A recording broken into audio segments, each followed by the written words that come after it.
This conference will now be recorded.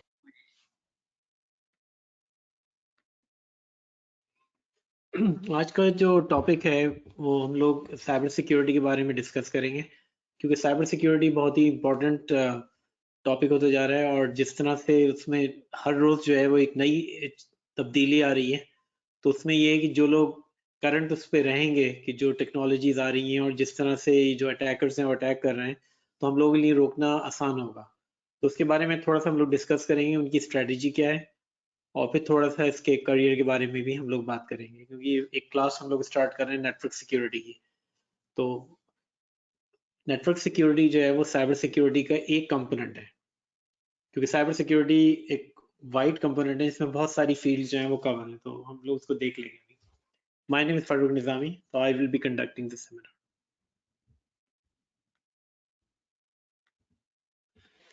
तो अगर हम नेटवर्क सिक्योरिटी में हैं, सबसे पहले साइबर सिक्योरिटी में, तो ये टर्म बहुत ही जनरल टर्म है। अब इसके अंदर एक्चुअली जो इशू पाकिस्तान में भी आ रही है और बाहर भी आ रही है, वो ये कि हम लोग इसको समझ नहीं रहे कि क्योंकि इसके अंदर बहुत सारी फील्ड्स इन्वॉल्व हो रही हैं और वो जो अटैकर है वो कहीं से भी दाखिल हो सकता है। वो ज़रूरी नहीं कि वो एक जगह से दाखिल हो। तो इसमें अगर हम देखें तो हम एक जो कंपोनेंट यहाँ पे डिस्कस कर रहे हैं वो नेटवर्क सिक्योरिटी है। तो आपकी जो नेटवर्क बने हुए हैं, क्योंकि सबसे पहला काम अ, जो अटैकर का होता है वो आपके नेटवर्क को एग्जामिन करना है कि आपका नेटवर्क कितना कमज़ोर है, क्या उसमें पुराने ऑपरेटिंग सिस्टम चल रहे हैं, क्या उसके यूजर्स जो हैं वो सेम पासवर्ड्स रख रहे हैं। तो वो सबसे पहले नेटवर्क को एग्जामिन करेगा और ये देखेगा उसमें कौन सा डेटा सबसे अहम है, क्योंकि एक्चुअली जो अगर आप किसी इंटरव्यू में भी जाएंगे तो सबसे पहला सवाल ये है कि आप किस चीज़ की हिफाजत करने आए हैं। तो आप जिस चीज़ की हिफाजत करने आए हैं वो डेटा है एक्चुअली,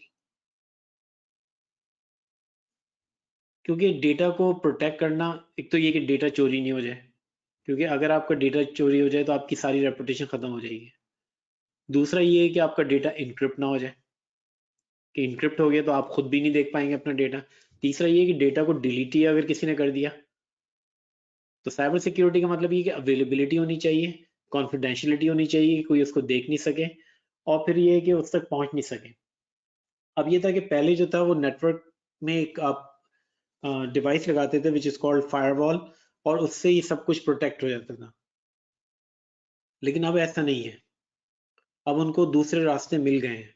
तो अब यहाँ पर देखेंगे दूसरे रास्ते कौन से मिले हैं उनको, कि जहां से वो दाखिल हो रहे हैं। तो ये जो रास्ते हैं ये कहलाते हैं वेक्टर। तो उनके पास जो है अटैक वेक्टर अब बढ़ गए हैं। अच्छा, क्यों बढ़ गए हैं? क्योंकि आप अपने सेल फोन लेके जा रहे हैं, तो अब उनको नजर आ गया कि अगर मैं सेल फोन में दाखिल हो जाऊं तो मैं आपके नेटवर्क तक पहुंच सकता हूं। तो वो जो सेल फोन का वो है वो कहलाती है BYOD, bring your own device. तो ये एक तरीका उनको मिल गया, पहले ये तरीका उनके पास नहीं था। अब क्योंकि यूजर जा रहे हैं सेल फोन से वाईफाई से कनेक्ट कर रहे हैं, तो आप अपने नेटवर्क को की सिक्योरिटी को वीक कर रहे हैं आप। दूसरा जो मसला आया कि एकदम क्लाउड आ गया। क्लाउड का मतलब ये है कि आप जो हैं वो अपने ऑफिस में बैठ के फेसबुक पे जा रहे हैं, घर में फेसबुक पे जा रहे हैं, गूगल पे जा रहे हैं, अपनी फाइलों को सेव कर रहे हैं ड्रॉप बॉक्स के ऊपर। तो ये जो क्लाउड की एंट्री हुई, क्योंकि हम तो अपने नेटवर्क को प्रोटेक्ट कर रहे थे खाली नेटवर्क के अंदर, लेकिन नेटवर्क अब वो नेटवर्क नहीं रहा। अब तो ये फैल गया क्योंकि क्लाउड भी इसमें दाखिल हो गया। क्लाउड का मतलब ये है कि हम मेजॉरिटी ऑफ द कंपनी जो है वो क्लाउड पे मूव करेंगे, लाइक माइक्रोसॉफ्ट एज्योर है, अमेजोन का AWS है, गूगल का क्लाउड है, IBM का है। तो ये एक क्लाउड की तरफ जो है वो मूवमेंट जो है वो बढ़ रही है। अच्छा, तीसरा जो एक और मसला जो सामने आया वो एप्लीकेशंस का है, क्योंकि एप्लीकेशंस जो हैं वो अब बन रही हैं और एप्लीकेशन इस्तेमाल भी हो रही हैं, एप्लीकेशन क्लाउड पे भी जा रही हैं, एप्लीकेशन कंपनी में भी आ रही हैं। तो उनका जो टारगेट होता है वो ये होता है कि आपकी एप्लीकेशन को किसी तरह से उसके अंदर दाखिल होकर फिर डेटा को चोरी किया जाए, क्योंकि एप्लीकेशन जो है वो आपकी डेटाबेस से भी कनेक्ट कर रही है। और एप्लीकेशन जो है अब, पहले ये होता था, एक एग्जांपल दिखाते हैं कि पहले एप्लीकेशन जो है पूरी एक होती थी एप्लीकेशन, और नेटवर्क वाले इंस्टॉल करते थे। लेकिन अब ये हो गया कि एप्लीकेशन, एक एप्लीकेशन जो है वो नहीं रही। अब ये हो गया कि एप्लीकेशन के बहुत सारे हिस्से बन गए।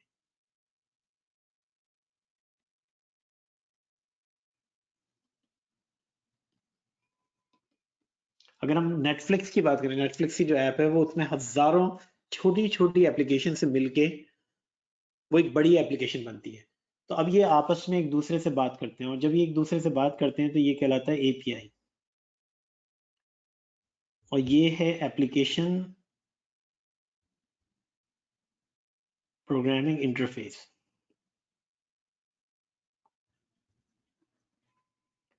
तो उनका टारगेट ये है कि किसी एक एप्लीकेशन पे आ जाओ और फिर उस एप्लीकेशन से ऐसी एप्लीकेशन पे चले जाओ जहां डेटा मौजूद हो। अब इसकी एग्जांपल ऐसे है कि जब वो एक ज़माने के अंदर अमेरिका ने जापान पे अटैक किया तो उन्होंने कहा जापान पे तो हम डायरेक्ट नहीं जा सकते, तो क्यों ना जो छोटे छोटे आइलैंड्स हैं हम उन पे एक एक आइलैंड में पहुंच के उस पर जंप कर दें।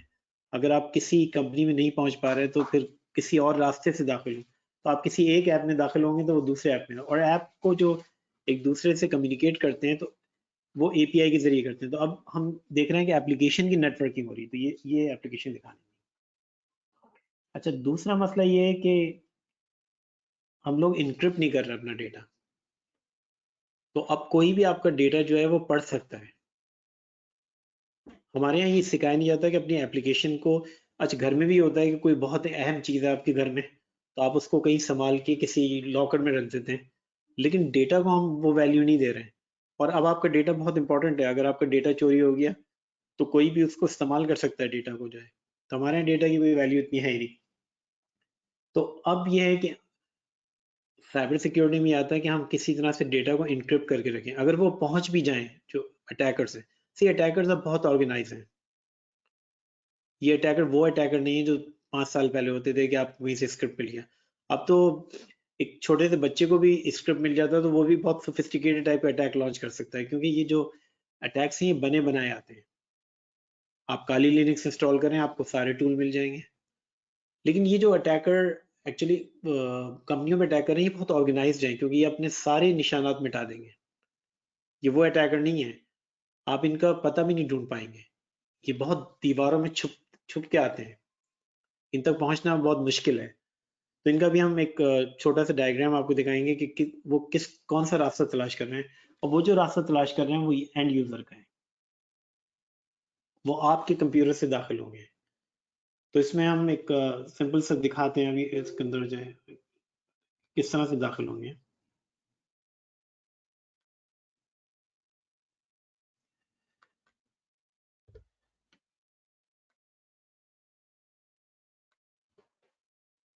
अब ये देखिए कहाँ से दाखिल होंगे, तो ये पहला स्टेप है, और ये जो स्टेप्स हैं ये कहलाती है किल चेन। तो एक मेथड फॉलो करते हैं, और हमें जब वो ये कर रहा होंगे किसी, अगर पाकिस्तान में भी कोई चोरी होती है वो एक दिन में चोरी नहीं होती। वो लोग आपके पूरे घर को देखते हैं, आपके घर में किसी नौकर को रखवाते हैं, उसके बाद वो जाके फिर अटैक करते हैं। तो यहाँ पर आप देखें कि अटैकर आएगा कैसे पहले, और अगर हमें ये चीज समझ में आ जाए कि हाँ अटैकर आएगा कैसे, तो हम इस चीज को बीच में ही खत्म कर दें। हम हमारे यहाँ प्रॉब्लम पाकिस्तान में ये है कि हम बाद में पता चलता है, सिर्फ बाद में पता चलने से कोई फायदा नहीं, क्योंकि जो उसको नुकसान पहुंचाना था वो पहुंचा चुका नुकसान। और होता ये है कि जब वो अटैक हो जाता है तो हम बताते भी नहीं किस तरह हुआ, एक्चुअली हम छुपाते हैं। आपको तो बताना जरूरी है कि वो आया कैसे। तो सबसे पहला अब ये देखें यहाँ पर अटैकर जो है वो आपको प्रोफाइल करता है,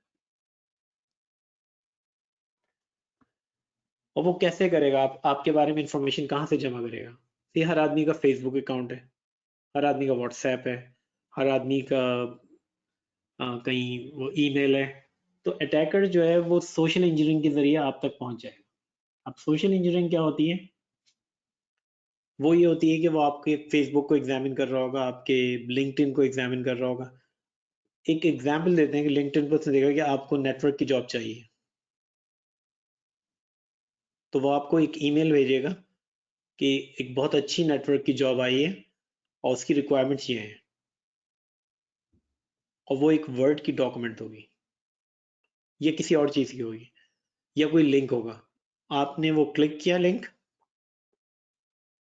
और जो मेलवेयर है वो आपके कंप्यूटर में दाखिल होगी। तो मेलवेयर कहते हैं मेलिशियस सॉफ्टवेयर को।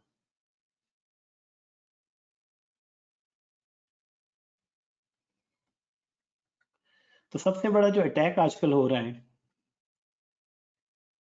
वो मेलवेयर का है। तो ये जो मालवेयर है, ये मेलवेयर जो भी आप इसको कहेंगे, तो ये एक्चुअली इस वक्त अगर हमें रोकना है तो पहला जो अटैक है वो ये है कि मेलवेयर आपके घर के कंप्यूटरों पे, आपके फ़ोन पे, आपके कंपनी के कंप्यूटर में कहीं भी ये मेलवेयर जो है वो दाखिल ना हो सके। हम लोग कोई एहतियात नहीं करते। फर्ज करें यूएसबी पड़ी हुई मिली आपको रास्ते में, तो एक काम ये भी कर सकते हैं, आपके जहाँ पर आप दाखिल हो रहे हैं अपने ऑफिस में, एक यूएसबी फेंक दी आपने, उठा के यूएसबी कहा कि चलो एक फ्री में यूएसबी मिल गया, मैं इसको लगा लेता हूँ अपने कंप्यूटर में। आपने लगाया और ये जो मेलवेयर है ये आपके कंप्यूटर में दाखिल हो गया। अब एक चीज़ याद रखें कि जो ये मेलवेयर है ये अपनी शक्लें रोज़ाना बदल रहा है। ये ज़माना जो है वो आर्टिफिशियल इंटेलिजेंस का है, तो वो मेलवेयर हर रोज़ अपना एक नया रूप धार रहा है। तो ऐसा नहीं है कि कोई आप सॉफ्टवेयर लेके इसको ढूँढ लेंगे अपने कंप्यूटर से, उसको निकाल देंगे, ऐसा होता नहीं है मेलवेयर के अंदर। मेलवेयर जो है वो छुपा रहता है। उसको अब हम दिखाते हैं उसको पकड़ने का तरीका क्या है, और इसीलिए ये नेटवर्क सिक्योरिटी सारी क्रिटिकल होती है, क्योंकि मेलवेयर जो है वो किसी ना किसी से बात करेगा, और जब वो बात करेगा तो वो नेटवर्क को इस्तेमाल करेगा। जब वो नेटवर्क को इस्तेमाल करेगा तो हमारा काम ये है कि उसकी इस बातचीत को, कम्युनिकेशन को पकड़ लेगा। तो मेलवेयर कहीं से भी, यहाँ दिखा फेसबुक से दाखिल हो सकता है, वो लिंक्डइन से दाखिल हो सकता है, और ट्विटर से दाखिल हो सकता है कहीं से, क्योंकि वो आपको टारगेट कर रहे हैं, और ये कहलाती है फिशिंग।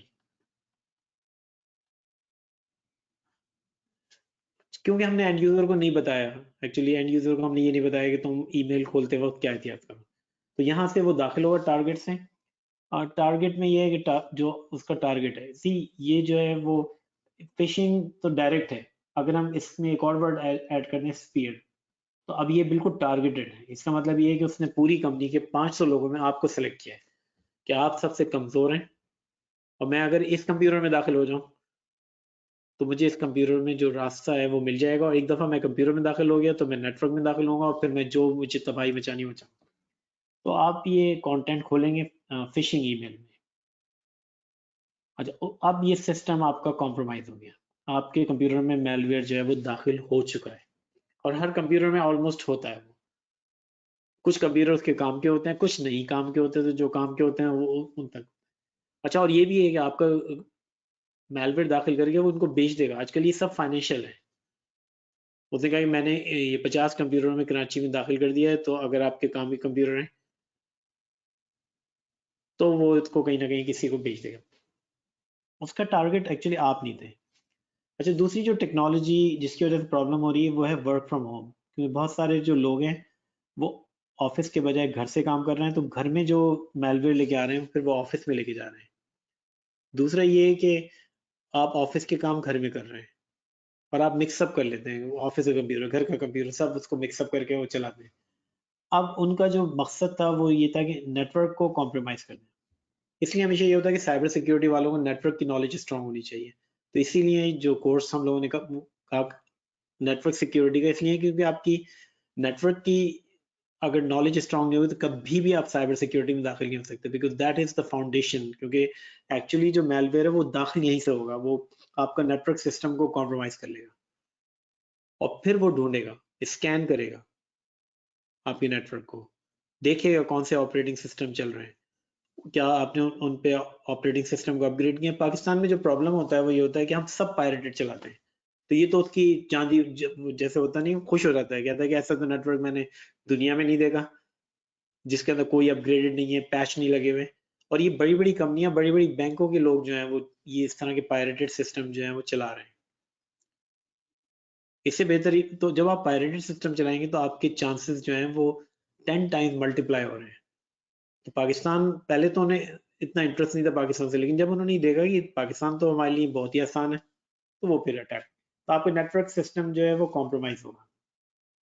तो यहाँ वो स्पीयर फिशिंग बता रहे हैं। अब उसके बाद अब यहाँ पर एक टर्म आ रही है एपीटी ग्रुप। हम देखते हैं एपीटी क्या है। तो ये कहलाता है एडवांस्ड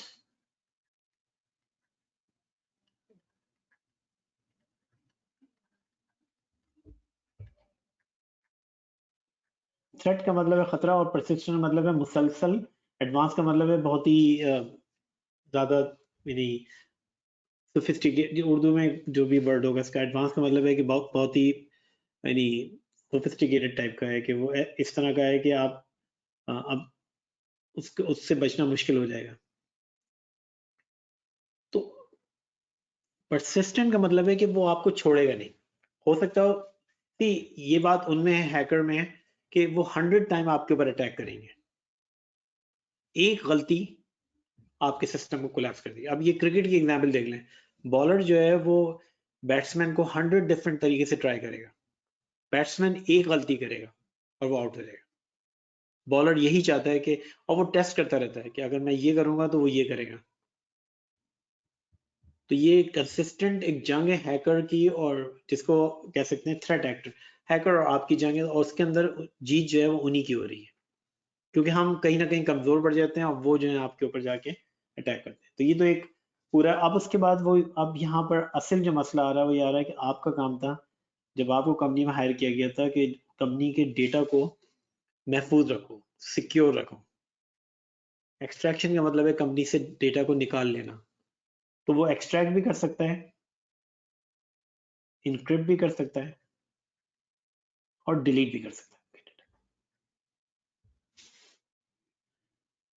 हमारे तो बैकअप भी नहीं होती, और आधे अटैक तो आपको पता ही नहीं चलते पाकिस्तान में कि हुए क्या। अभी हम कुछ चीजें दिखाते हैं कि क्या हुआ पाकिस्तान में रिसेंटली जो है वो कर रहे हैं। ये तो एक उसका वो है। और देखें वो कहाँ कम्युनिकेट कर रहा है, वो एक्चुअली अपने ग्रुप से कम्युनिकेट कर रहा है। ये ग्रुप जो है जैसे यूक्रेन है, तो आप अगर अपने नेटवर्क में देख रहे हैं कि यूक्रेन से बहुत कम्युनिकेशन हो रही है, इसका मतलब है कुछ प्रॉब्लम है, क्योंकि यूक्रेन से पाकिस्तान का क्या ताल्लुक है, यूक्रेन से या नॉर्थ कोरिया। तो ये सारे हैकर बैठे हैं और ये कमा रहे हैं। तो ये ग्रुप्स हैं, ऑर्गेनाइज ग्रुप में 500-500 लोग काम कर रहे हैं, 1000 लोग काम कर रहे हैं। तो ये अब कोई काम, सिंपल काम नहीं रहा। तो एक्चुअली जो डिमांड है वो डिफेंडर की है, क्योंकि अगर आपने अटैकर बने तो आप इन लोगों का मुकाबला नहीं कर सकते हैं, और ये अपनी सर्विसेज बेचते हैं एक्चुअली। आपको किसी पे अटैक कराना तो ये इनसे जाके खरीद सकते हैं, इनके हर चीज के रेट मौजूद हैं। तो ये जो ग्रुप है, और ये एक्चुअली कहलाएगा इनका हम कमांड एंड कंट्रोल सेंटर।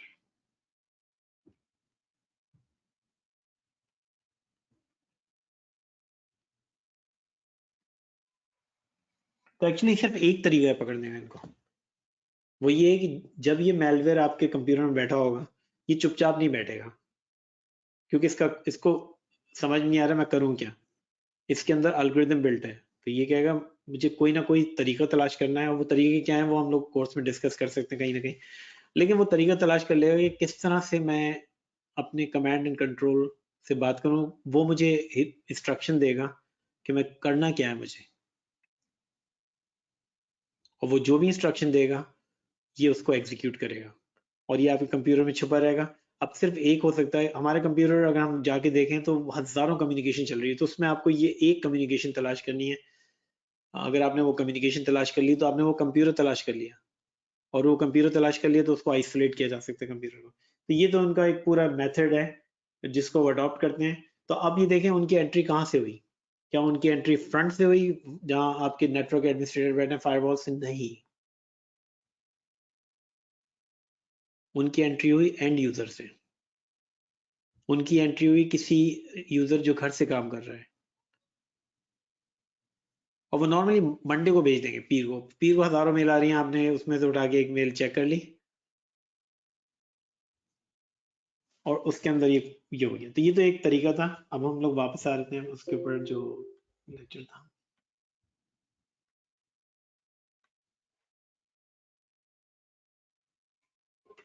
तो इस वक्त सारी कंपनियों का अगर हम देखें, क्योंकि ये टाइम बार बार नहीं आता, एक्चुअली इस वक्त टैलेंट की बहुत ज़बरदस्त शॉर्टेज है, क्योंकि ये टाइम, लेकिन उनको ऐसे टैलेंट की ज़रूरत है जो इसके अंदर इंटरेस्ट भी ले रहा हो, समझ भी रहा हो। क्योंकि जो लोग काम कर रहे हैं उनका माइंडसेट अभी तक पुरानी तरह से है कि हम फ्रंट से करेंगे। उनको जो एक्चुअली बिल्ड करना है नेटवर्क, उनको बिल्ड करना है कि हम एंड यूजर साइड से कैसे प्रोटेक्ट करेंगे। तो जो सीईओ है, सीईओ का मतलब है कि जिनके आगे सी आता है, और ये कहलाते हैं सी लेवल एग्जीक्यूटिव्स, यानी CFO, chief financial officer, chief information security officer, chief executive officer. तो इन इन तक बात पहुंच गई है, क्योंकि अगर कोई कंपनी में कोई प्रॉब्लम होगा तो ये फिर इफेक्ट ये होंगे। अब ये देखें कि कितने दिन लगते हैं फाइंड करने में, कि अगर वो पहुंच गया है तो आपको कम से कम 2 महीने लगते हैं, और उसकी फिर एक कॉस्ट आ रही है। असल में जो मसला हो रहा है कि ये सब चीज़ें बहुत ही सोफिस्टिकेटेड हो रही हैं। स्टेल्थ का मतलब है छुप रही है, नज़र नहीं आ रही हैं आपको, और ये इनकी फ्रीक्वेंसी बढ़ती चली आ रही है थ्रेट की। सिर्फ आई थिंक एक गवर्नमेंट की एजेंसी बता रही है उनके पास 70,000 अटैक पर मंथ होते हैं। ज़ाहिर बात है 70,000 टाइम वो अटैक करेंगे तो एक दफ़ा तो कामयाब हो जाएंगे सारे। तो पाकिस्तान ने फाइनली ये किया कि हाँ, अब करियर इसलिए आ रहा है कि पाकिस्तान में हर कंपनी जो है वो रिक्वायर कर रही है कि कोई ना कोई साइबर सिक्योरिटी का पर्सन जो है वो, सिर्फ ऊपर से हमारे पास जो है वो लेयर नहीं मौजूद है, नीचे से ही डेवलप होगी। तो आप फर्स्ट टाइम पाकिस्तान ने एक पॉलिसी बनाई है, साइबर सिक्योरिटी की पॉलिसी बनाई है। अब क्यों पॉलिसी बना रहे हैं? क्योंकि उनको अंदाजा हो रहा है कि ये अटैक बढ़ भी रहे हैं और इन अटैक्स कामयाब भी हो रहे हैं एक्चुअली। रिसेंटली जितने भी अटैक्स हुए हैं पाकिस्तान में एफबीआर पे या केईएससी के ऊपर या नेशनल बैंक पे या और भी, वो सब कामयाब हो गए हैं सारे के सारे जो हैं। तो इसलिए प्रॉब्लम हो गया, तो इसलिए ये लोग जो हैं अब पॉलिसी बनाने में, और यहाँ देख लें करंटली पाकिस्तान का नंबर दे रहे हैं कि पाकिस्तान जो है वो 7th worst cyber security state है। अच्छा, अब ये रिसेंटली एग्जांपल दें कि हम लोग समझते हैं कि सिर्फ एक्चुअली कंप्यूटर से ही मसला ये एक्चुअली आ रहा है। अब उनका जो अटैक वेक्टर है बढ़ गया। अब रिसेंटली अगर लास्ट वीक देखें तो पाकिस्तान का जो इंटरनेट था वो 20% स्लो हो गया। अच्छा, क्यों स्लो हुआ पाकिस्तान में? क्योंकि हमारे यहाँ पास 6 सबमरीन केबल हैं पाकिस्तान के अंदर जो आपको इंटरनेट की बैंडविड्थ प्रोवाइड कर रहे हैं, वो समंदर से जा रहे हैं और ये कहलाते हैं सबमरीन केबल। तो क्या ये साइबर सिक्योरिटी में आता है? यस। क्योंकि अगर ये केबल्स डिस्ट्रॉय हुए तो हमारा इंटरनेट कनेक्टिविटी बंद हो जाएगी, हमारी बाहर की दुनिया से कम्युनिकेशन बंद हो जाएगी, बैंकों से पैसे ट्रांसफर होने बंद हो जाएंगे। तो अब ये इसको अगर एग्जामिन करें तो यहाँ क्लिफ्टन बीच से ये निकल के जा रहा है, और ये जो AE1 है ये देखें ये पूरे यानी हांगकांग से निकल रहा है और ये वायर जो है पाकिस्तान से गुजरता हुआ फ्रांस तक जा रहा है। तो एक तरह जैसे सी पैक बन रही है पाकिस्तान में, तो उस तरह का एक केबल है जो एक क्रिएट कर रहा है। अब यहाँ पर इसमें डैमेज हो गया। क्या ये साइबर सिक्योरिटी में आता है? क्योंकि ये आपकी, क्या इसको प्रोटेक्ट करना जरूरी नहीं था? क्योंकि अब पाकिस्तान में क्या हो रहा है कि वो जो किश्तियों में जाते थे फिशिंग करने, अब वो स्पीड बोट में जाते हैं। उठा के उन्होंने कहीं ना कहीं इसको केबल को ब्रेक कर दिया, और इसको फिर फिक्स करना आसान नहीं होता एक्चुअली। अभी तक देख लें वो अल्टरनेट पे जा रहे हैं, सैटेलाइट पे, अभी तक वो उसकी जो बैंडविड्थ थी उसको रिस्टोर नहीं कर पाए। तो एक्चुअली साइबर सिक्योरिटी का इसीलिए कि डोमेन जो है बढ़ रहा है, कि वो फिजिकल सिक्योरिटी भी उतनी इंपॉर्टेंट है कि आपके जो केबल्स हैं, आपकी जो इंटरनेट बैंडविड्थ है वो कहीं कॉम्प्रोमाइज नहीं होती। ये तो एक रीसेंट एग्जांपल बता रहे थे कि पिछले हफ्ते की बात है कि ये प्रॉब्लम जो है सामने आया, और ये बढ़ सकता है प्रॉब्लम कि अगर हमारी केबल जो है वो डैमेज हो जाए। दूसरा, अब एक और न्यूज़ थी जिससे अंदाजा होगा कि डिमांड कितनी बढ़ेगी। स्टेट बैंक ने पहली दफा 8-10 करोड़ का एक एग्रीमेंट साइन किया सुपरनेट के जरिए, और उन्होंने ये कहा है कि हम इंट्रूजन डिटेक्शन की जो भी कोई दाखिल होगा फ्रंट से, और जो प्रोटेक्शन सिस्टम है। अच्छा, अब ये देखें किससे प्रोटेक्ट कर रहे हैं, और ये अभी की न्यूज़ है एक हफ्ते पहले, एडवांस परसिस्टेंट थ्रेट। जब स्टेट बैंक कोई ऐसा डिसीजन लेता है तो उसका मतलब है कि इसका करियर बहुत बढ़ने वाला है, क्योंकि सारे बैंक्स अडॉप्ट करेंगे, सारे जो है सारी कंपनियां अडॉप्ट करेंगी, और उसमें ये है कि वो और इसके अंदर जैसे नेटवर्क सिक्योरिटी का कोर्स है उसके अंदर, इसीलिए आपको इस जो टर्मिनोलॉजी है, इंट्रूजन प्रिवेंशन सिस्टम क्या होता है, इंट्रूजन डिटेक्शन सिस्टम क्या होता है, नेक्स्ट जनरेशन फायरवॉल क्या होती है, तो ये मालूम होना बहुत जरूरी है, क्योंकि दोनों तरफ से अटैक आ सकता है। यहाँ से जो अटैक आएगा वो हम यहाँ से दिखाते हैं। अब ये सर्वर है आपका, तो अभी हमने डिफाइन किया कि हाँ, एक अटैक जो है वो मेलवेयर है, और ये आता है नॉर्मली एंड यूजर साइड से। और ये दूसरी जो है इसमें एक और इसमें आती है सप्लाई चेन। अच्छा, अब सप्लाई चेन क्या होती है इसको देख लें, क्योंकि जो 2021 में जितने भी अटैक्स हुए हैं वो सप्लाई चेन की। सप्लाई चेन में ये होता है कि हमने किसी कंपनी से सॉफ्टवेयर लिया, हमने किसी कंपनी का सॉफ्टवेयर इस्तेमाल करना शुरू किया। अब जो ये हैकर होते हैं वो ये सोचते हैं कि एक कंपनी पे अटैक करने के बजाय बेहतर ये होगा कि हम कोई ऐसा सॉफ्टवेयर जो बहुत सारी जगहों पे इंस्टॉल्ड है, हम उसको कॉम्प्रोमाइज कर लें। अगर हम उसको कॉम्प्रोमाइज कर लेंगे तो जो हजारों लोग उसको इस्तेमाल कर रहे हैं वो सब इम्पैक्ट हो जाएंगे। अब जैसे ये इसलिए एक सबमरीन केबल दिखाया है कि एक सबमरीन केबल जो डैमेज हुआ उससे पूरा कराची, पूरा पाकिस्तान इम्पैक्ट हो गया, क्योंकि ये हमारी जो बैंडविड्थ थी, जो हमारा इंटरनेट का पाइप था वो बाहर जा रहा था। तो सप्लाई चेन का मतलब ये है कि आपके कोई सॉफ्टवेयर है जो आपकी कंपनी में इंस्टॉल्ड है, क्या आपने चेक किया हुआ है कि वो लोग कितने सही हैं? हम लोग उनको चेक नहीं करते, हम अपनी हिफाजत में अपनी हिफाजत करते रहते हैं। जैसे स्टेट बैंक है, अब स्टेट बैंक सिर्फ इसको प्रोटेक्ट नहीं कर सकते बाहर से कौन आ रहा है, उसको ये भी प्रोटेक्ट करना होगा कि जो सॉफ्टवेयर इंस्टॉल्ड है उनके पास वो प्रोटेक्टेड है या नहीं है। तो वो अटैक कहलाते हैं सप्लाई चेन, क्योंकि वो आपकी कहीं और से आ रहे हैं। तो अब ये हो रहा है कि आप जिससे भी बात करें पहले उनसे ये देख लें कि उनका सिक्योरिटी अरेंजमेंट जो है वो क्या है। अगर उनका सिक्योरिटी अरेंजमेंट कॉम्प्रोमाइज्ड है तो आपका भी होगा। अच्छा, अब जिस चीज से वो प्रोटेक्ट करना चाह रहे हैं वो ये कि आपका एक सर्वर चल रहा है, लोग इसको एक्सेस कर रहे हैं और ये आपका लीगल यूजर है जो इसको एक्सेस करेगा। फर्स्ट करें हम इसके ऊपर एक अटैक लॉन्च करें, बहुत सारे पैकेट भेज दें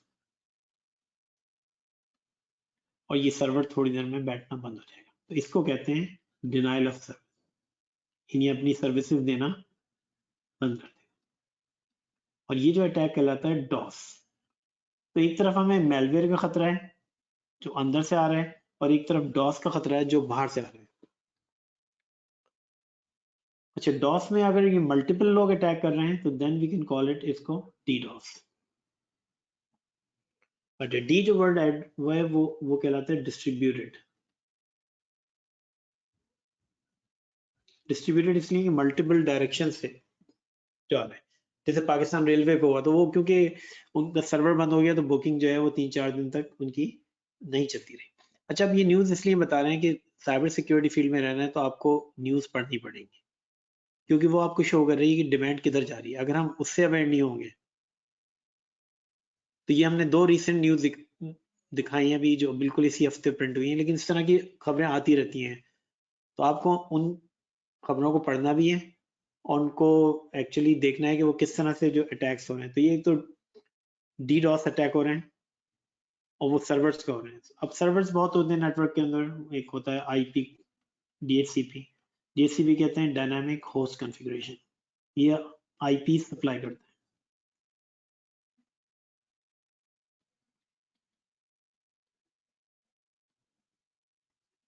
और वो ये कर सकते हैं कि आपके डीएचसीपी को बिठा के एक रोग डीएचसीपी सर्वर बना सकते हैं और खुद आईपी एड्रेस सप्लाई करके सारी इंफॉर्मेशन चोरी कर सकते हैं। तो हमें ये देखना है कि हाउ टू स्टॉप दिस। दूसरा सर्वर जो बहुत इंपॉर्टेंट होता है वो कहलाता है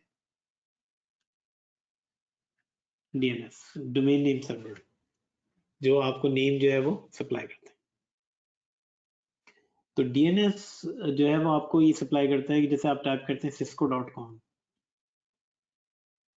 तो वो इसको आईपी एड्रेस देता है, क्योंकि हमें आईपी एड्रेस याद नहीं रहता। जब हम cisco.com करेंगे तो डीएनएस से कांटेक्ट करके हम उसका आईपी एड्रेस ले लेंगे।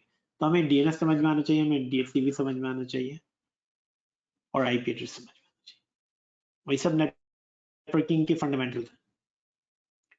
और अब अगर कोई इंफॉर्मेशन चोरी कर रहे हैं तो इन्हीं सर्वर्स को यूज करते हैं, वो डीएनएस को यूज करते हैं, डीएचसीपी को यूज करते हैं और क्लेवरली यूज करते हैं ताकि इसके जरिए इंफॉर्मेशन जो है वो कर लेते हैं। अच्छा, अब ये देखें कि अमेरिका स्टेप नहीं ले रहा। अमेरिका में एग्जीक्यूटिव ऑर्डर इशू किया है क्योंकि उनके लिए सिक्योरिटी बहुत ही इंपॉर्टेंट है। उसमें जो सबसे इंपॉर्टेंट, अब इस ये पूरा उनका ऑर्डर था। अब ये देखें कि जो वर्ड यूज किए हैं सप्लाई चेन। सप्लाई चेन का मतलब ये है कि आप जिस कंपनी से खरीद रहे हैं उस कंपनी को भी मेक श्योर कर लेंगे उन्होंने सिक्योरिटी इंप्लीमेंट की हुई है। उसके बाद उनके यहाँ दूसरा जो वर्ड आ रहा है वो ये कि इन्वेस्टिगेट जरूर करें अगर कोई इस तरह का इवेंट हो जाता है। तीसरा ये है कि अगर कोई इंसिडेंट होता है तो आपको उसके पास पूरे स्टेप बाय स्टेप इंस्ट्रक्शन होनी चाहिए। अच्छा, चौथा उन्होंने ये किया है कि हमारे यहाँ पाकिस्तान में ये होता है कि मल्टी फैक्टर ऑथेंटिकेशन यूज नहीं हो रही। मल्टी फैक्टर सबसे जो किस तरह वो चोरी करते हैं पासवर्ड। फर्ज करें एक पिटारी, एक कंपनी जो म्यूजिक का पाकिस्तान में वो म्यूजिक साइट है, तो उसकी पासवर्ड फाइल चोरी हुई। तो आप ये सोचेंगे पासवर्ड फाइल चोरी करके उन्होंने किया क्या? उन्होंने पिटारी को तो हैक नहीं किया, तो ये पासवर्ड फाइल क्यों चोरी कर ली? जब ये फाइल आ जाती है तो ये अटैक जो कहलाता है, ये कहलाता है क्रेडेंशियल स्टफिंग।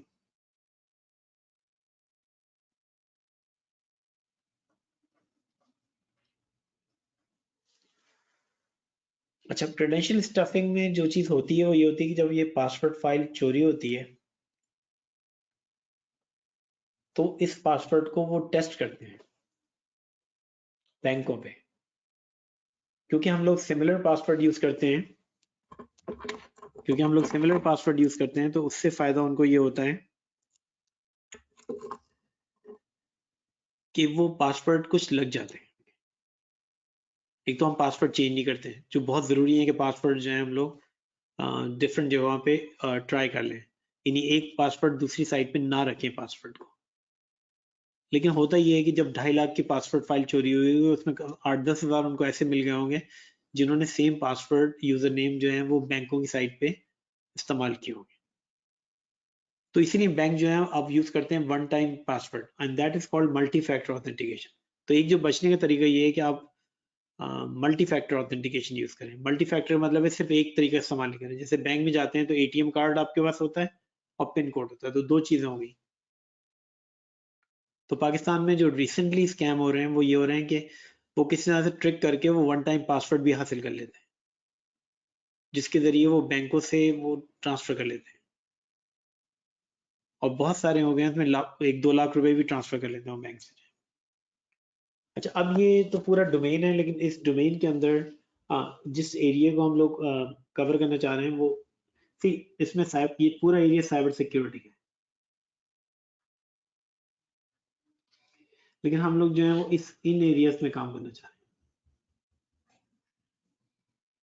तो आपको ये डिसाइड करना है हाँ किस एरिया में काम करना है, और उसके बाद फिर आपको डेफिनेटली कुछ ट्रेनिंग करनी पड़ेगी, कोई सर्टिफिकेशन करनी पड़ेगी, कुछ खुद पढ़ना पड़ेगा, कोई ये जैसे वेबिनार हो रहे हैं उनको अटेंड करना पड़ेगा, कुछ ग्रुप्स को ज्वाइन करना पड़ेगा। क्योंकि अगर आपके लिंक्डइन पे नजर आ रहा है कि हाँ आपका इंटरेस्ट है, क्योंकि एचआर वाले जो हैं वो देखते हैं आपके लिंक्डइन को, आपके फेसबुक पे, तो उनको नजर आ रहा है कि आप पोस्ट कर रहे हैं, आप कोई चीज लिख रहे हैं, कोई कमेंट कर रहे हैं, तो वो उनके इंटरेस्ट में हो जाता है कि पर्सन को इंटरेस्ट है। तो हम एक खास एरिया को साइबर सिक्योरिटी को देख रहे हैं। अच्छा, अब इशू ये है कि क्यों लोग साइबर सिक्योरिटी में क्यों हैकर आएगा?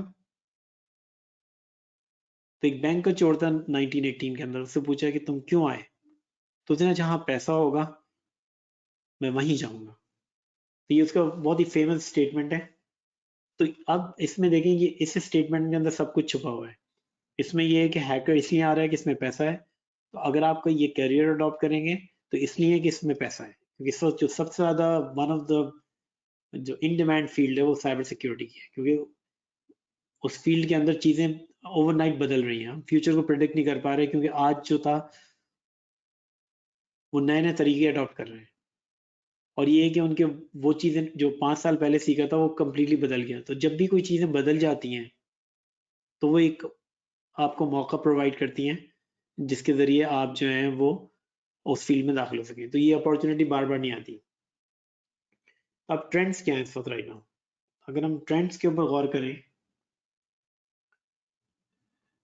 एक जो चीज़ हो रही है, अब इधर देख लें, IoT सबसे खतरनाक चीज़ है कि एक हमारे पास IT है और एक कहलाती है OT। अब ये एग्जाम्पल इस तरह है कि आपके जो ट्रैफिक सिग्नल हैं वो भी इंटरनेट से चल रहे हैं, तो वो OT हुई, ऑपरेशनल टेक्नोलॉजी। तो बाज़ दफ़ा जो हैकर आ रहा है वो यहाँ आ रहा है, लेकिन वो चाह रहा है कि ये सिस्टम को डिसरप्ट करना है, और इनको कंबाइन करें तो फिर हम लोग कह सकते हैं इसको IoT, इंटरनेट ऑफ थिंग्स। जैसे हमारे कैमरे लगे हुए हैं, तो उसने आपके कैमरे को एक्सेस किया, आपने पासवर्ड सही नहीं लगाया उसमें, उसको पासवर्ड मिल गया आपका, तो वो पूरी कंपनी को देख सकता है आपके। बाद दफा जब वो बात भी कर रहा है कंपनी से तो ये लोग इतने स्मार्ट हो गए कि ये देख भी रहे हैं कि किससे बात कर रहे हैं, उसकी पूरी मूवमेंट देख रहे हैं कि कौन सा पर्सन जिससे बात कर रहे हैं, क्योंकि उनको कैमरों का एक्सेस मिल गया। तो ये IoT हो गई। दूसरा जो बड़ा मसला आ रहा है वो आपको मेलवेयर से डील करना आना चाहिए, क्योंकि ये बहुत चालाक है, ये बहुत शक्लें अडॉप्ट कर लेता है और ये बहुत कुछ डैमेज कर सकता है। तो दूसरा इधर से आ रहा है। तीसरा जो मसला आ रहा है जिसको हम लोग कहते हैं शेडो IT, कि लोग जो हैं वो डिफरेंट एप्लीकेशन यूज कर रहे हैं। आपने कहा एक्सेल की एक अच्छी टेम्पलेट मिल गई तो मैं उसको इस्तेमाल कर लेता हूँ, तो वहां से दाखिल हो जाता है। दूसरा जो अभी हम लोगों ने डिस्कस किया है वो इसको किया है DDoS। DDoS का मतलब है कि आपके सर्वर को डिस्ट्रॉय करना, डिनाइल ऑफ सर्विस, उसको बंद कर देना। और ये सबसे इम्पोर्टेंट है कि क्यों इसमें पैसा है, क्योंकि ये जो है ये आपके टॉप लेवल एग्जीक्यूटिव डील कर रहे हैं। तो आपका तो अल्टीमेट गोल ये है कि आप किसी कंपनी में चीफ इंफॉर्मेशन सिक्योरिटी ऑफिसर हो जाएंगे, लेकिन वहां तक पहुंचने के लिए आपको बहुत मेहनत करनी पड़ेगी। दूसरा ये कि हमें जो क्लीन करना है, जो मसला आ रहा है वो एंड यूजर का है, और फिर एक मसला क्लाउड का, और फिर एक मसला जो है वो पासवर्ड, और फिर जो इशू आ रही है वो स्टेट्स आ रही है, बहुत सारे मुल्क आ रहे हैं जैसे यूक्रेन है या नॉर्थ कोरिया है जो इन अटैक्स के अंदर इन्वॉल्व है।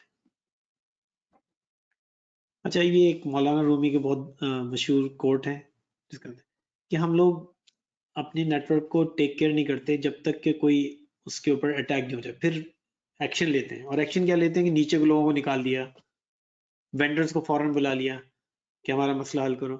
तो जो स्टेटमेंट था, कोट था, ये the wound is the place where the light enters you. जब आपके जख्म होता है फिर आपको रियलाइज करते हैं कि हाँ वो भी पार्ट एग्जिस्ट करता है। जब आपके सर में दर्द होता है तो फिर आपको पता चलता है हाँ सर भी कोई चीज है। तो जब तक कि कोई हम, लेकिन हम इससे पहले ही क्यों ना कोई एक्शन ले लें ताकि इस चीज को जो है वो करेक्ट कर लें। तो यहाँ पर जो सबसे पहले ये देखें कि अब अपने आप को एग्जामिन करें कि आपने कौन से साइबर अटैक, अगर हम इंटरव्यू में पूछेंगे आपने कौन से साइबर अटैक्स रिसेंटली पढ़े हैं अखबार में। दूसरा ये है कि अगर हम गूगल पे जाएं तो फर्स्ट करें हम गूगल पे जाते हैं,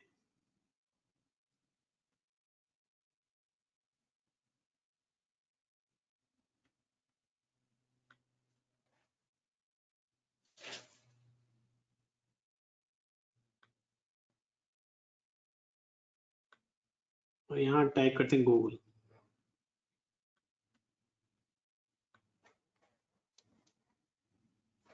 हम ये टाइप करते हैं कि पाकिस्तान साइबर अटैक।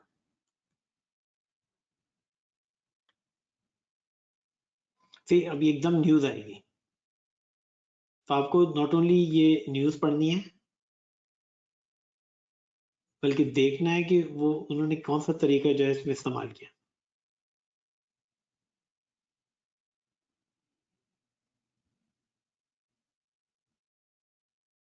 और इसका तरीका ये है कि गूगल में जाके आपको जो टैब पढ़ना है वो न्यूज टैब पढ़ना है।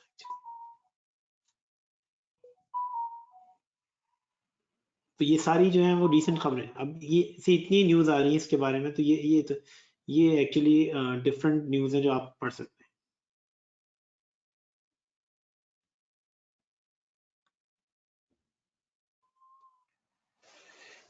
तो बेसिकली यहाँ पर इसलिए हम लोग नेटवर्क को स्ट्रेस कर रहे हैं क्योंकि एक्चुअली जितने भी साइबर सिक्योरिटी के लोग हैं उनका हमेशा नेटवर्क से ताल्लुक रहा है। और 80% जॉब जो है, सिर्फ दो टीम्स होती हैं, ब्लू टीम और रेड टीम। रेड टीम तो एक तरह का अटैक को देखती है कि आपकी कंपनी कितना अटैक, वो अटैक करती है कंपनी के ऊपर लीगली, और ब्लू टीम डिफेंड करती है। तो 80% जॉब्स जो है वो यहीं आएंगी ब्लू टीम के अंदर। और ये देख लें कि जॉब जो है बढ़ती चली जाएंगी, ये कम नहीं होने वाली, क्योंकि साइबर सिक्योरिटी कोई ऐसी फील्ड नहीं है जो कम होगी। लेकिन हमेशा वक्त से पहले किसी फील्ड को अगर आप ज्वाइन कर लें तो वो ज़्यादा बेहतर। तो इसलिए ये है कि अगर आपका टारगेट नेटवर्क इंजीनियर है तो अल्टीमेटली आपको जो टारगेट होना चाहिए वो साइबर सिक्योरिटी इंजीनियर होना चाहिए। और साइबर सिक्योरिटी इंजीनियर जो है वो यहीं से बनता है, नेटवर्क इंजीनियर से जाके वो साइबर सिक्योरिटी इंजीनियर जो है बनेगा। आज नहीं तो उसका अगले साल, क्योंकि ये एक ऐसी चीज़ है कि जितना आप इसमें एक्सपीरियंस, जितनी नॉलेज गेन करेंगे उतना ही आप आगे बढ़ते जाएंगे, और जितना आप इससे हटेंगे उतना ही नीचे गिरते चले जाएंगे। तो इसमें कौन से स्किल्स चाहिए फिर? अगर हमें साइबर सिक्योरिटी में आना है तो फिर कौन से स्किल्स जो हैं बेसिकली हमें जो है इसके अंदर चाहिए? तो उसमें एक जो स्किल है वो तो यहाँ पर नजर आ रहा है, नेटवर्क का। और नेटवर्किंग आपको में जो मेन स्किल है वो सिक्योरिटी का चाहिए। और फिर दूसरा जो है वो आपको कोई ना कोई अल्टीमेटली एक लैंग्वेज सीखनी पड़ेगी, प्रोग्रामिंग लैंग्वेज।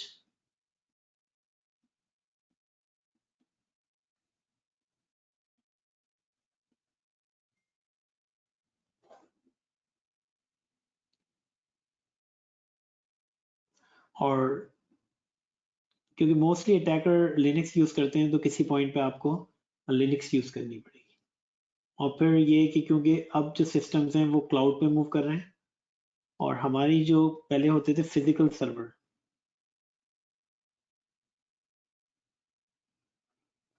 लेकिन अब उसके अंदर एक्चुअली बन रही हैं वर्चुअल मशीन्स।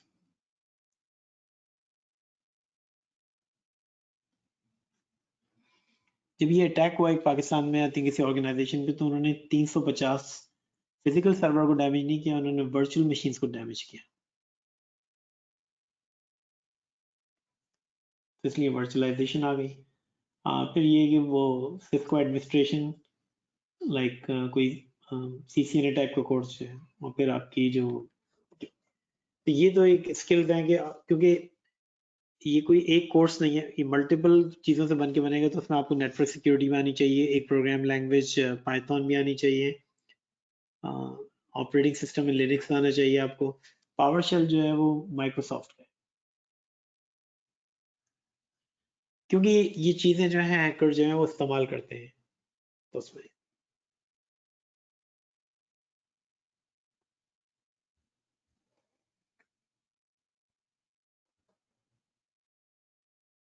तो अब कहाँ से स्टार्ट करेंगे आप? तो बेसिकली जो हम लोग रिकमेंड कर रहे हैं कि आप स्टार्ट करेंगे नेटवर्किंग से, क्योंकि आप ये 5 डिफरेंट तरीके हैं कि आप सॉफ्टवेयर से भी स्टार्ट कर सकते हैं अगर आप प्रोग्रामर हैं, आप फाइनेंस साइड से भी आ सकते हैं, और लेकिन ये कि जो सही यहाँ से रिकमेंड कर रहे हैं हम लोग कि यहाँ से फिर आप ये साइबर सिक्योरिटी स्पेशलिस्ट और टेक्नीशियन बनेंगे, और फिर अल्टीमेटली आप एनालिस्ट भी बन सकते हैं, और फिर आप जो है वो मैनेजर बनेंगे। और उसके बाद अगर आप जो अल्टीमेट टारगेट होना चाहिए वो साइज हो।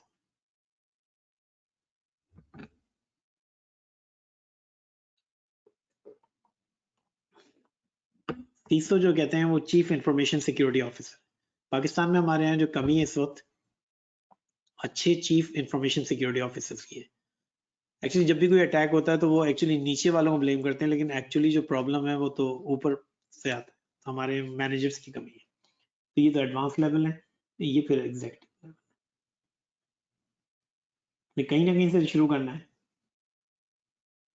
स्टार्ट यहाँ से करें। उसमें जो ये कोर्स है वो जा रहा है नेटवर्क सिक्योरिटी, और फिर हम लोग ये कोर्स ऑफर करते हैं साइबर ऑप्स, वो यहाँ पर चले जाएगा। और फिर आप लिनक्स कर सकते हैं, पाइथन कर सकते हैं, सीसीएनए कर सकते हैं। तो ये फिर ये कंबाइंड स्किल्स जो हैं आपके पास, या माइक्रोसॉफ्ट कर सकते हैं एमसीएस। तो ये फिर आपके स्किल्स आ जाएंगे। तो एक तो ये कि सिक्योरिटी में मिलेगी जगह, लेकिन ये कि ये स्किल्स जो है आपको नेटवर्किंग में किसी तरह की भी जॉब मिल रही होगी तो वो वहां पर आपको मिलेंगे। हम लोग एक पैकेज भी ऑफर करते हैं which is called premium gold, जिसमें ये सारी चीजें जो हैं वो इंक्लूडेड है। तो ये सिस्को का अपना ट्रैक है। सिस्को के जो ट्रैक है उसमें ये है कि सिक्योरिटी में साइबर ऑप्स, तो अभी जो हम सिस्को का कोर्स ऑफर कर रहे हैं वो नेटवर्क सिक्योरिटी है। और इसके अंदर एक्चुअली हम लोग जो है पोर्टल का भी एक्सेस देंगे, आईडी भी होगी और सिस्को का ग्लोबल सर्टिफिकेट भी होगा।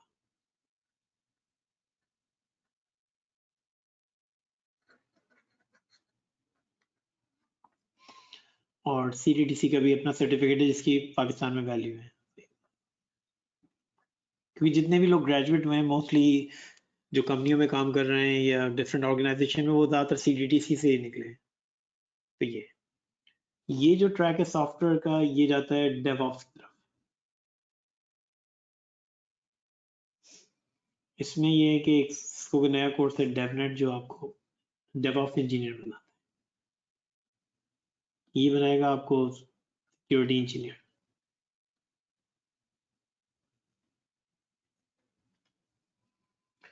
और ये फिर अगर आपको आगे इसको में आगे बढ़ना है तो फिर वो CCNP करना पड़ेगा। तो ये 2-3 ट्रैक्स हैं जो उनके चल रहे हैं डिफरेंट। हर एक का स्टिल जो है वो यहाँ पर CCNA भी कर सकते हैं।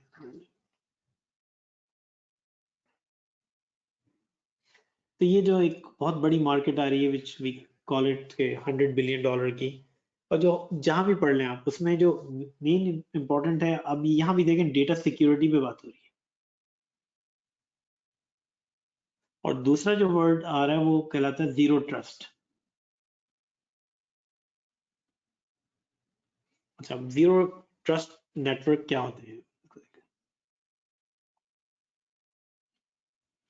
जीरो ट्रस्ट नेटवर्क का मतलब है कि जब आप किसी चीज का भी नेटवर्क बनाएंगे, कंप्यूटर्स का, फोन का, कैमरों का, कोई भी डिवाइस दूसरे पे ट्रस्ट नहीं कर सकती, क्योंकि मेलवेयर किसी में भी दाखिल होके वो अपना रास्ता ढूंढ लेगा।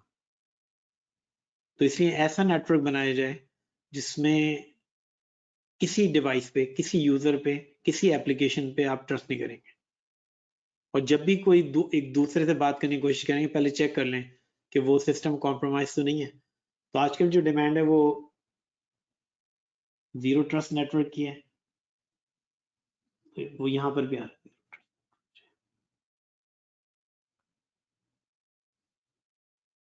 और फिर वर्चुअल प्राइवेट नेटवर्क भी है।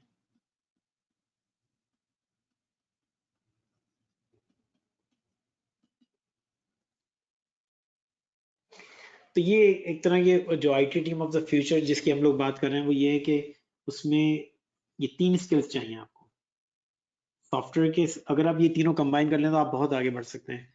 आपको सिक्योरिटी चाहिए, आपको नेटवर्किंग चाहिए, और थोड़ा सा सॉफ्टवेयर लाइक पाइथन लैंग्वेज जो है वो आप सीख लें। तो ये IT team of the future है, इनको एक साथ भी काम करना है।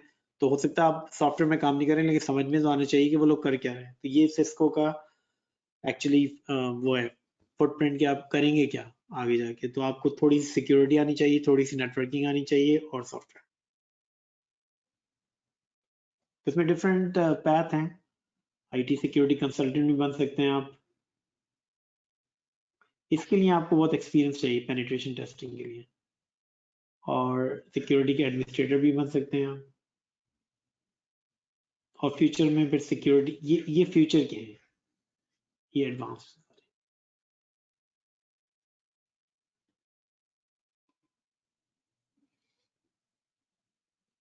तो इसमें कोई भी पैथ आप यूज कर लें, लेकिन ये है कि वो साइबर सिक्योरिटी आपको हर पैथ की तरफ ले जाएगी। तो आप शुरू में यहाँ भी काम कर सकते हैं एनालिस्ट के तौर पे।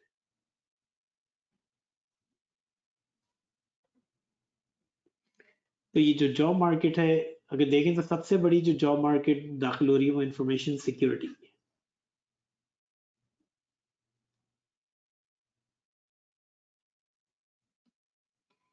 और US में 500,000 जॉब ओपनिंग जो है वो साइबर सिक्योरिटी की जो है वो आ रही है सारी। तो इसको हम लोग यहीं पर एंड करते हैं। तो अब अगर कोई सवाल है तो वो पूछ लें, फिर हम लोग इसको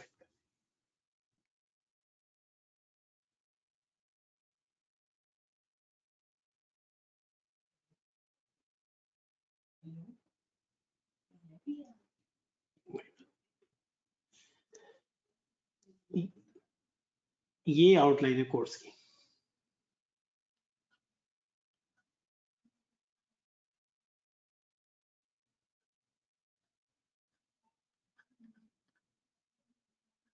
ये सारी कोर्स की आउटलाइन है जो एक्चुअली इस कोर्स के अंदर हम लोग जो है कवर करेंगे। तो अब अगर कोई क्वेश्चन है तो पूछ लें, वरना हम लोग इसको एंड कर रहे हैं।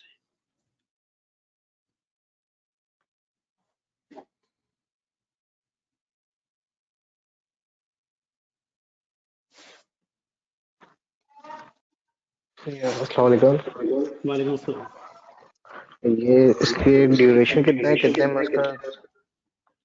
हाँ, इसका ड्यूरेशन होगा क्योंकि वंस अ वीक हम लोग क्लास कर रहे हैं तो 2 महीने तो होगा, 8 या 10 क्लासें होंगी।